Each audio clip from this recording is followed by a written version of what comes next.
Segunda Crônicas 22, o reino de Acasias, filho de Jeorão. Acasias era o filho mais moço de Jeorão, mas foi feito rei, porque todos os seus irmãos mais velhos tinham sido mortos pelos árabes, quando esses invadiram Jerusalém. Ele tinha 42 anos quando começou a reinar e reinou apenas 1 ano.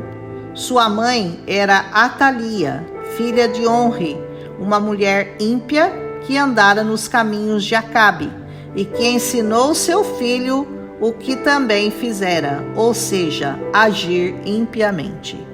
E ele fez o que era mal aos olhos do Senhor, como a casa de Acabe, porque estes eram seus conselheiros depois da morte de seu pai, para a sua perdição. Foi ele com Jorão contra Azael, rei da Síria, em Ramote de Gileade, onde lá os sírios feriram a Jorão, e ele voltou para Jizreel, para tratar das feridas que lhe fizeram em Ramá durante a peleja com os sírios. Acasias, filho de Jorão, rei de Judá, desceu para visitar Jorão, o filho de Acabe, em Jizreel, porque este estava doente. E esta visita era da vontade de Deus, para destruir ambos, pois decidem ir contra Jeú, o filho de Ninsi, a quem o Senhor tinha ungido para desarraigar toda a casa de Acabe. E Jeú, executando o juízo contra a casa de Acabe, matou todos os príncipes e os irmãos de Acasias, e depois foi atrás de Acasias. E encontrando-o em Samaria, também o matou, e o sepultaram, porque ele era filho de Josafá, que havia buscado ao Senhor. Assim, ninguém mais na casa de Acasias tinha força para o reino. E Atalia, a mãe, vendo seu filho morto, levantou-se e matou toda a descendência real da casa de Judá.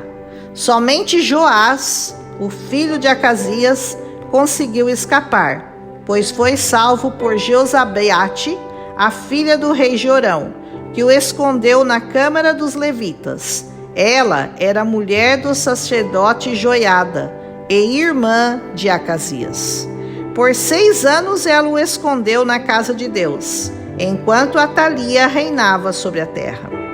Ninguém consegue matar os planos e os propósitos de Deus.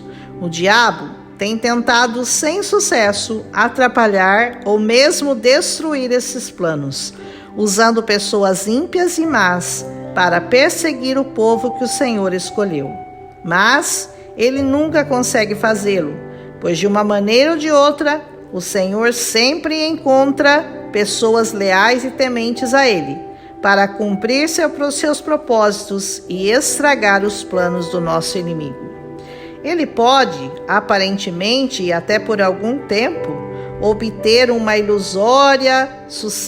sucesso ilusório, mas, em tempo oportuno, o Senhor se levantará e o destruirá completamente.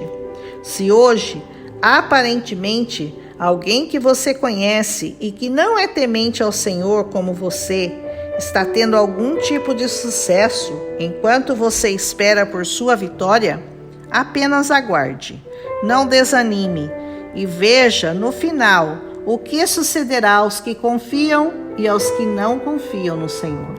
Malaquias 3,14 diz: inútil é servir a Deus, que nos aproveitou termos cuidado em guardar seus preceitos e andar de luto diante do Senhor dos Exércitos?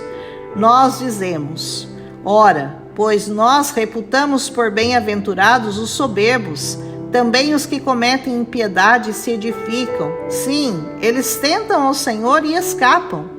Então, aqueles que temem ao Senhor falam cada um com o seu companheiro, e o Senhor atenta e ouve, e há um memorial escrito diante dele, para os que temem ao Senhor e para os que se lembram do seu nome. E eles serão meus, diz o Senhor dos Exércitos. Naquele dia que farei, serão para mim particular tesouro. Poupá-los-ei como um homem poupa o seu filho que o serve.